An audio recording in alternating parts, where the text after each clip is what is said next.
Like, I do believe culture is alive, but as I've said many times, I think it's alive in the sense that it's like a garden, okay? And I love this picture of what culture is. It's your garden. And so you got to think about the different crops, the different plants, the different flowers. Like, you've got to be the master gardener of your culture.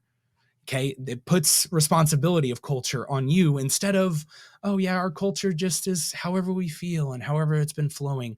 And we've had a good culture for so many years, but I don't know how I can step out of the business and have that culture continue, because that culture's probably been built just on your personality for so long, and you've been in the business, but that's not repeatable if you don't have a culture built around a vision.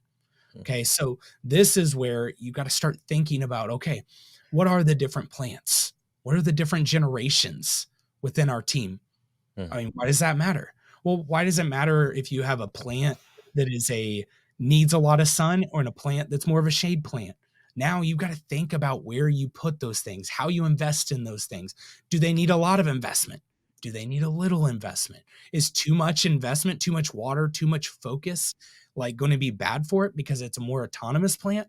And I know I'm jumping back and forth between metaphors, but knowing your different generations, so important to this. Knowing your different personalities of people.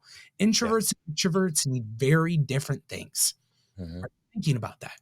A master gardener studies these things very closely. They're YouTubing constantly. They're looking for the masters in that field, just on like, oh, what's the right master on the tulip?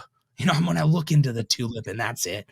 And I'm going to study this. And we don't do that with our own businesses, and it's a miss. We Yeah. should be doing that with our businesses, because when you get to that point, you're going to be able to go into or a hiring event or something, and you're going to see what you're looking for. You're going to see what the needs are for that person and how to develop that person.